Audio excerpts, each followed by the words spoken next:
Hello, everybody, and welcome to AI People. Today, we're talking to Ben Colman, who's the CEO at RealityDefender, which is a deepfake detection platform. Greetings, Ben. Great to be here. So I just want to kick things off by asking a couple of kind of forward-thinking sort of prediction type questions about the AI industry as a whole. So not specific to kind of RealityDefender, but just thinking about our future as a society with AI. You're on the kind of front line of some of the scarier possibilities that happen with AI. I think, like most founders are kind of technology optimists by nature. Does that hold true for you with everything that you've seen? Yeah, I think at a high level, I'm an optimist, but most of my optimism is about how, in a scary world of cybersecurity, the belief that AI can help the protectors more than it helps the attackers. But certainly, it is challenging when technology is moving so quickly, and oftentimes, the attackers might perceive a certain advantage in a certain area. The other challenges around folks who just aren't as educated. If you're not as educated on the challenges you're facing, how can you protect yourself? And that's what I think about every day with our solution. How do we protect folks who might not be able to protect themselves? So that was going to be my next question. So, like, thinking about how we kind of manage a positive path with AI, like how much of that is technology, how much is regulation, and then how much is other things like, maybe education is kind of one of those pieces. I think the answer is like yes to all of those. Yeah, more. Yeah. Yeah. For us, focusing again within cybersecurity on AI, we initially thought education was all we needed, and realized that you educate someone, they think, oh, but it never happens to me. And so we had to find kind of a nice balance between education and kind of scaring people until you realize that it either is happening or can happen to you. Until then, it's almost like a rounding error. You forget about it. You see something on TV, you say, oh, well, that looks scary. It never happened to me. But suddenly, when you get your email hacked or your social media hacked or your phone hacked, there's that aha moment of, wow, like it's happened. Nothing is ever going to be the same again. I need to get really serious on my cybersecurity hygiene. It's unfortunate that's happened to almost all of us. Yeah. So before we jump into RealityDefender, could you just give us a quick intro to your background? Like, you've been involved with lots of startups over the years, and interested kind of how you came to kind of the industry that you're in now, but also interested what Goldman taught you that maybe you weren't able Yeah. to learn in startup land. So, I mean, this is all I've ever done. It's always been about thinking about risk and data science, just applying it to new um, industries. Someone asked me this morning, like, what if, 3D and avatars were the big thing? I said, well, I'm sure there'd be security and risk issues to solve there. But for me, I worked at Google in grad school, working with data and risk. I worked at Goldman Sachs, focusing on commercializing and investing in cybersecurity, and done various work for different government defense groups, whether it's on advisory or consulting or research basis. My time at Goldman Sachs is really unique because I was on the front line of, you know, Goldman Sachs is a top bank, but it's not the largest bank. It's actually much, much smaller than banks like J. Morgan or Citibank or Morgan Stanley, but it has the same amount of, inbound attacks. And I had the privilege of sitting at a small desk outside the large office of the CISO, who was then Phil Venables. And as long as I got in the office early, I think like 6:30, I probably got half an hour with probably the smartest CISO in the world, who had a knack for bringing folks into the actual problem, and collaborating on different kinds of solutions. And so, naturally, I can't talk about some of those problems at Goldman, but when you think about banks in general, it's all the same generic challenges. And the biggest challenge I've always seen is that the banks all get attacked by the same people, but the banks aren't sharing the information. So they're doing a lot of duplicative efforts. So Oh, something I've been okay. thinking Yeah. about in my career at banks, in research at Reality Defender is, if two people see the same thing, they shouldn't both be charged for it or have to work on it. So with Reality Defender, if we see something again, well, we've already scanned it once. We shouldn't charge for it again. And one of the things we're trying to do with banks, which is not true now, but hopefully true soon, is that banks should be able to double opt-in to share information to the extent it's the same thing. Why redo the work? The same attacker gets to do the same thing everywhere, and yet we all have to Yeah. do the work from zero every single time. Yeah. Okay. And in terms of Reality Defender, do you want to just kind of introduce the problem? I think everybody's heard the kind of the term deep fakes and have a rough Yeah, idea, but do you want to just kind of fill us in and get us up to absolutely. speed Yeah. with the problem and how you solve that? Yeah.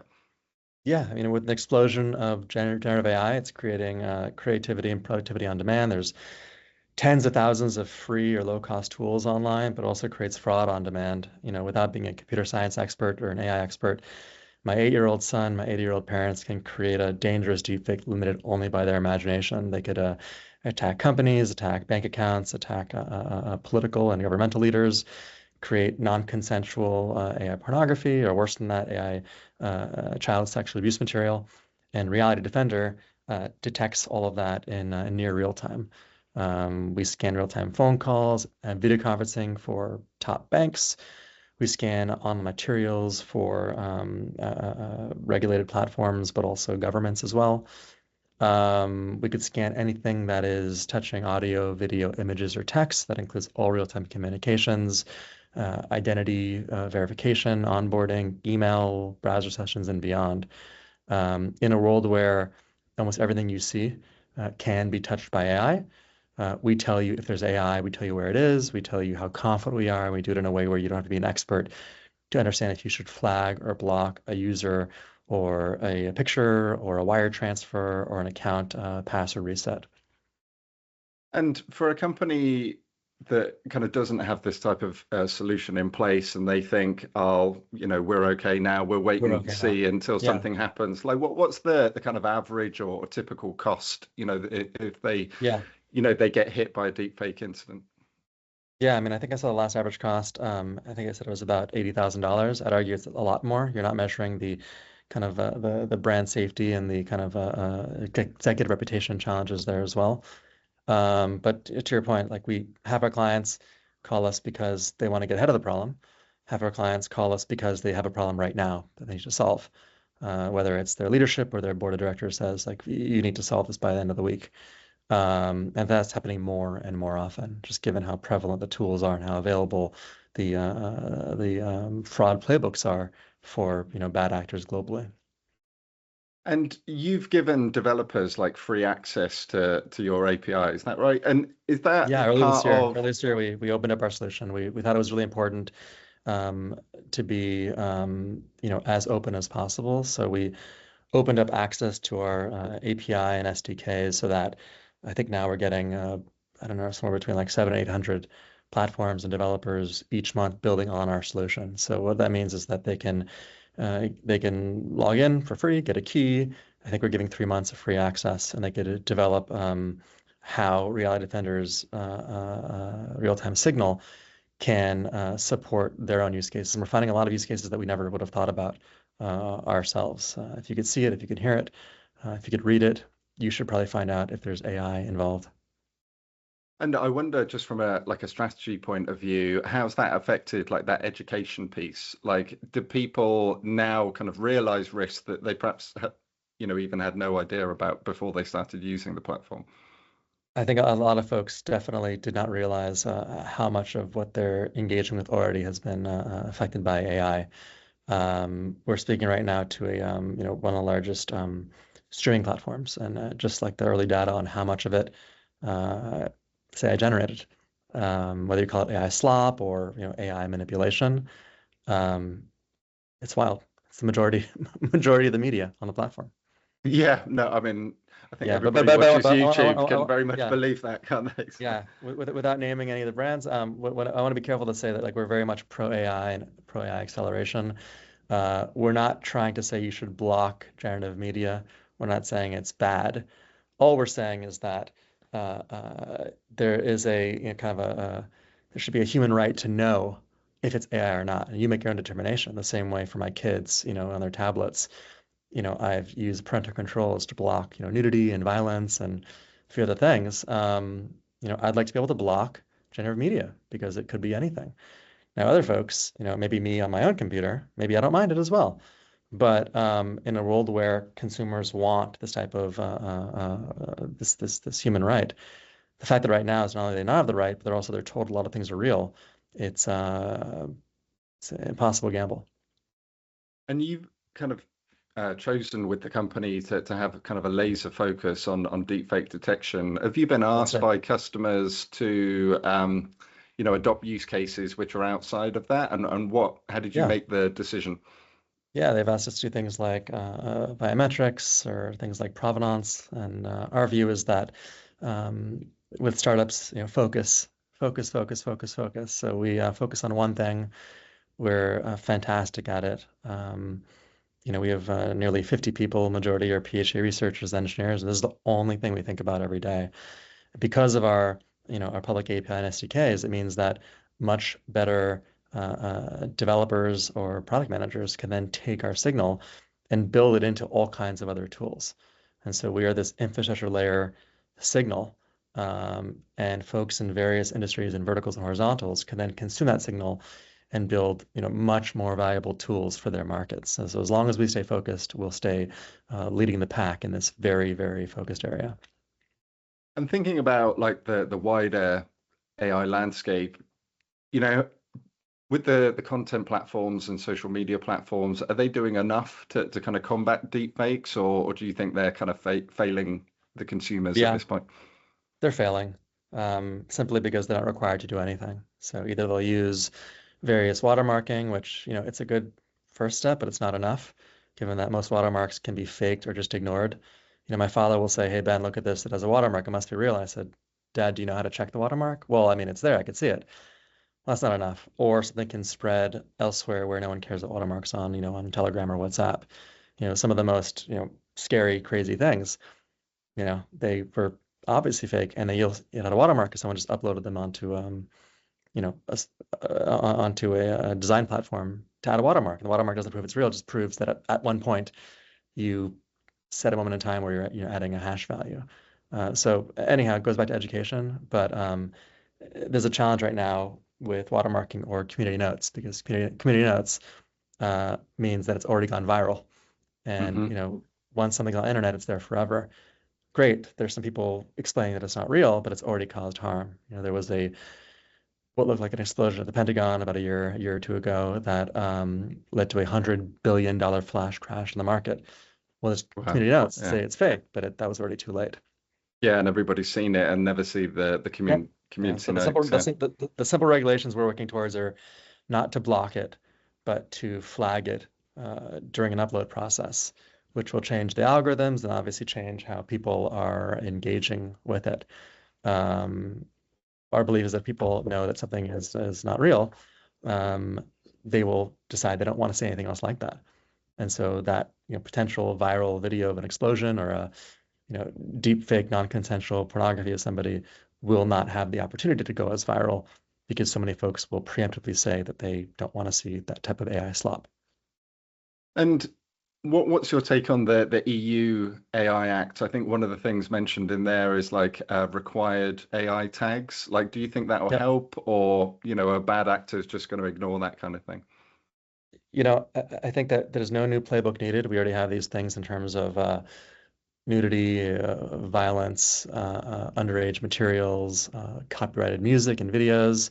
There's simple playbooks that you have to tag it or flag it, and the platforms do that during the upload process. This is just another tag. And given that there's platforms like RealityDefender that can do it, um, you know, in near real time, there's no excuse not to do it. And again, give the right to the consumers, give the right to the corporates, what they want to see, what they want to show. But right now, a lot of consumer-facing platforms and social media, you know, we are not the customer, we're the product. Mm, They're selling our attention to advertisers. And so you might argue that they actually prefer having chaotic, dangerous things on the platform because it's more eyeballs for more advertising. Now, yeah. I don't fully believe that, at least for some of them. And I think that if you look at the tradition of how these types of content moderation happen, it will happen. Might not this year, but within the next, year or two, consumers will take back the right to how they want to see things online. Among those will be, do I want to see generative media? Do I want to see AI slop? And what scenarios do I want to see? Maybe I want to see it for my friends because we use different kinds of beautification tools to, I don't know, make me into a baseball player, put me on Mars or something like that. But for others, one of my close friends, if it's potentially news, if it's coming out of geopolitics, 100%, I don't want to see anything AI generated Yeah. because of just what news is. We do work with a lot of news organizations that are scanning everything they're bringing in as well because of the same reason. They don't want to ever get caught showing breaking news that it was, AI generated. So are we going to have a future where like every image and video or audio that we kind of hear is going to have like a verified badge or like some kind of authenticity score?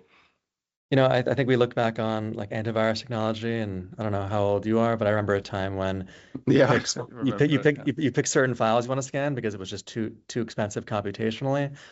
And then you moved on where on a Friday you got an email from your company or your school saying, hey, please log out at 6 o'clock. So we got to update your computer and check for viruses. But now it happens all the time in real time. And so, I mean, yes, right now, every single file that comes into your Gmail, your Outlook has been scanned for viruses. Is there a check mark? Probably not. But if there is a virus, yes, it's flagged. You get a big red X, or it, says that this attachment has the ransomware or an APT or others. Um, that same playbook will be followed here as well. So you might not get a check mark saying it's real, but you will certainly get something when it's indicatively AI. There's already vendors using our API that are building tools like browser plugins that will just block the image if it's AI generated. Because again, if I'm a consumer and I'm watching, reading the news, I don't want to see anything that is, artificial.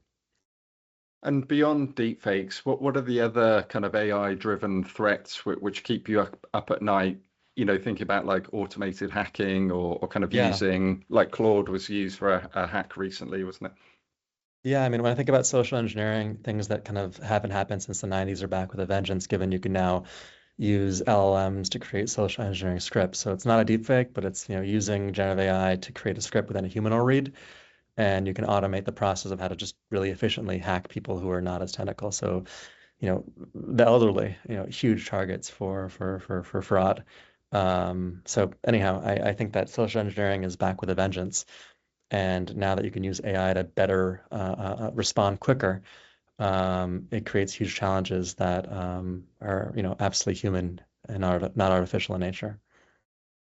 And thinking back to when you started building Reality Defender, did the deepfake term kind of already exist at that point, or was it something that you No. saw coming and you started kind of working on the problem and the risk? Yeah. Well, we went to market initially and we were fundraising. We said we were going to detect AI avatars and virtual humans, which is just not as, doesn't sound as sexy as deepfakes and generative AI. Yeah. So like I will not take credit for the word deepfake and generative AI. I think those launched kind of around really in earnest, probably when ChatGPT went live in winter of 22. But yes, that has better focused the industry and the attention on the problem. And like you mentioned earlier about kind of keeping laser focused on that kind of one issue, like can you talk about a moment when like a customer asked you to kind of focus on a different area and you had to turn that down? And if it was early stages, and every customer is Oh no, no, important, this is how it's difficult a decision was that? every day. Every day there's features that it's a question of, is this indicative of a larger need of the market? I think the challenge for all founders are you building software or are you building services? There's a kind of a slippery slope to doing services and doing consulting. It's a Sure. great business, but it's a different business than building scalable software. Our focus is on building scalable software. We are very fortunate that we have investors like Accenture and IBM and Booz Allen Hamilton that are phenomenal at more consultative approaches, and so we're happy to always pass those requests on to our partners who are fantastic at those types of requests. And you mentioned earlier, like you've got a team of kind of PhD researchers, and you've won awards for innovation. Like, how do you balance that kind of cutting edge research with building a really practical product, like on the other hand? Yeah, it's a challenge. In deep tech, there's the academic side and the commercial side, and they have to find a nice way to work in harmony. Sometimes we'll be more academic, sometimes we'll be more commercial. I don't think you can do one well without the other. And there's a world of companies that have no R&D that are really just, APIs of APIs, just automating other tools. Um, I don't think they build a moat around themselves. I think they're very easy to be replaced or disintermediate. It's the fact that we have, you know, a few dozen patents and white papers. We are very much pro research. We will continue to submit and present at CVPR, NeurIPS, ECCV, AAAI, Interspeech. For any researchers who are following this, you could read all of our research. We probably produce a lot more research than our lawyers want us to. We patent it all first, though. Some things we don't publicize. We got to be a little bit careful. We don't want bad actors to get too much information.